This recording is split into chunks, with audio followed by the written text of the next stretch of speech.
بسم اللہ الرحمن الرحیم۔ رزق بڑھنے کا عمل، یہ عمل آپ بھی کرو گے تو دولت سنبھال بھی نہیں کریں گے۔ حضرت موسیٰ علیہ السلام ایک واقعہ سناؤں گا آپ کہ آپ بھی یہ عمل کرو گے تو آپ کا بھی رزق بڑھ جائے گا۔ حضرت موسیٰ علیہ السلام سے ایک غریب آدمی نے درخواست کی کہ آپ کلیم اللہ تعالیٰ سے دعا کریں کہ وہ میرا رزق بڑھا دے، مجھے کئی وقت فاقے ہو جاتے ہیں۔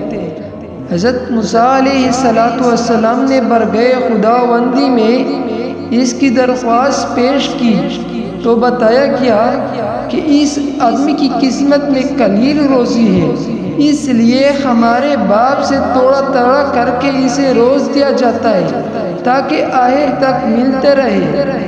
اس راز کو جب یہ بات معلوم ہوئی تو اس نے درخواست کی کہ آپ اللہ تعالیٰ سے سفارش کر کے میری قسمت کا سارا رزق مجھے ایک ہی بار دلوا دے۔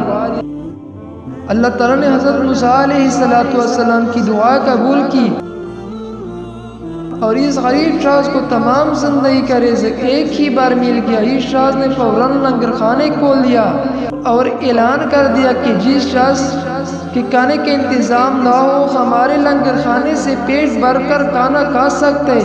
حضرت موسیٰ علیہ السلام کو اس کی اس حرکت پر تعجب ہوا۔ انہوں نے اسے سمجھانے کی کوشش کی لیکن جب وہ نہ مانا تو مایوس ہو کر چلے گئے۔ ایک ہفتے بعد ان کا ادھر سے گزر ہوا تو دیکھا کہ لنگر خانے ہنوز ابھی تک جاری ہے۔ دوسری مرتبہ 1 ماہ بعد اور پھر تیسری مرتبہ 6 ماہ بعد ادھر سے گزرے تو آپ نے حساب معمول اسی طرح لوگوں کو لنگر خانے سے کھانا کھاتے دیکھا۔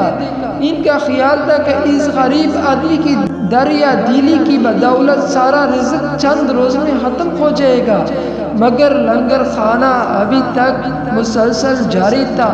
آپ نے اللہ تعالیٰ سے عرض کیا، یا اللہ یہ کیا قصہ ہے، اس کا تھوڑا سا رزق ابھی تک چل رہا ہے۔ جواب آیا، بے شک اس کا قسمت میں تھوڑا سا ہی رزق تھا جو ابھی تک ختم ہونا چاہیے تھا، لیکن ہمارا قانون ہے کہ جو شخص ہماری راہ میں کچھ خرچ کرتا ہے تو ہم اس کا 10 گنا اس کے دنیا میں اور 90 گنا آخرت میں دیتے ہیں۔